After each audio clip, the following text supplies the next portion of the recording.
In the ancient valleys of what is now modern-day Peru, long before the rise of the Inca Empire, the Norte Chico civilization flourished. Between 3500 BCE and 1700 BCE, this enigmatic society built monumental architecture and developed sophisticated agricultural techniques. Yet, much of their story remains shrouded in mystery, with few written records to tell the tale. This is the story of one fateful year that would shape their legacy forever. The sun blazed over the Soup Valley, casting long shadows across the immense pyramidal structures that dotted the landscape. These ancient edifices, built from sun-dried bricks, stood as silent witnesses to a civilization's achievements and secrets. At the heart of this thriving society was the city of Caral, a hub of commerce, culture, and spirituality. Yana, a young woman of the Caral nobility, gazed out from the top of the Great Pyramid. Her father, the high priest Uchu, had tasked her with a mission of utmost importance. Rumors had reached Caral of strange occurrences in the neighboring valley of Pativilca. Crops had withered overnight, and the normally peaceful rivers had turned an ominous red. The elders whispered of omens and the wrath of the gods. "Yana," Uchu had said, his voice grave and lined with age, "you must go to Pativilca and uncover the truth behind these signs. Take only those you trust and return swiftly. The future of our people may depend on what you find." With a small group of loyal companions, including the brave warrior Kusi and the wise healer Mama Killa, Yana set out at dawn. The journey was arduous, taking them through dense forests and over rugged mountains. As they approached Pativilca, an uneasy silence fell over the group. The air felt thick, heavy, with an unspoken dread. Upon their arrival, the sight that greeted them was even more harrowing than the rumors had suggested. Fields lay barren, their once vibrant green replaced by a sickly yellow. The river, the lifeblood of the valley, ran a deep, unnatural crimson. The villagers, normally bustling with activity, were huddled in fear, their eyes hollow and desperate. Yana approached an elder, a frail man with eyes that spoke of both wisdom and despair. "What has happened here?" she asked, her voice steady despite the turmoil within her. The elder shook his head slowly. "It began with the disappearance of the children," he said, his voice barely above a whisper. "One by one they vanished, leaving no trace. Then the river turned and our crops died.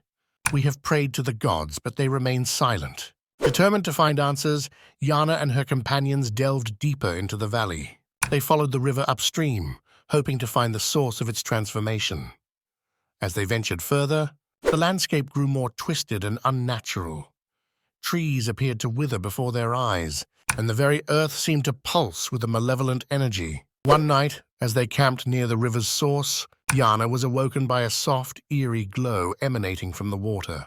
She rose quietly, not wanting to disturb her companions, and approached the glowing riverbank. There, she found a strange artifact partially buried in the mud. It was a smooth black stone, covered in intricate carvings that seemed to shift and move under her touch. As she held the stone, a vision flashed before her eyes.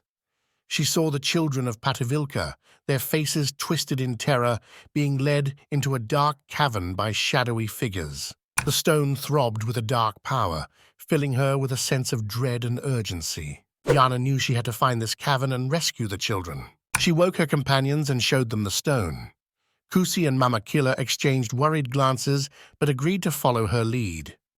Guided by the vision, they made their way to the base of a nearby mountain.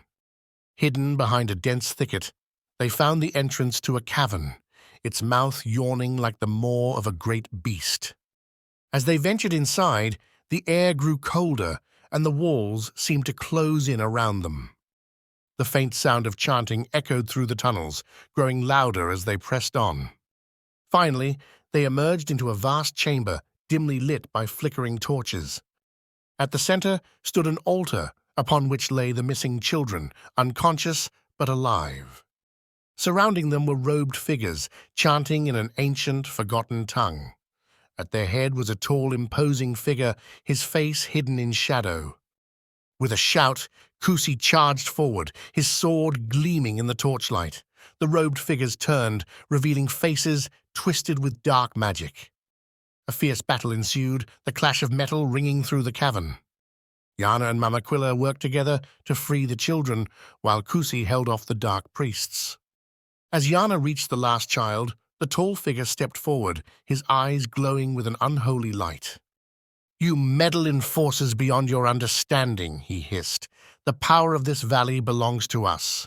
With a defiant cry, Yana raised the black stone, channeling its dark energy. A beam of light shot forth, striking the figure and sending him reeling. The cavern began to tremble, the very foundations of the earth shifting under the force of the unleashed power. In the chaos, the robed figures fled, their dark magic broken. Yana, Kusi, and Mamaquilla gathered the children and made their way out of the collapsing cavern. As they emerged into the light of dawn, the mountain behind them crumbled, sealing the dark secrets of the valley forever. The journey back to Corral was bittersweet. They had saved the children and lifted the curse from Patavilca, but the cost had been great. The artifact was gone, its power spent, and the valley would take years to recover.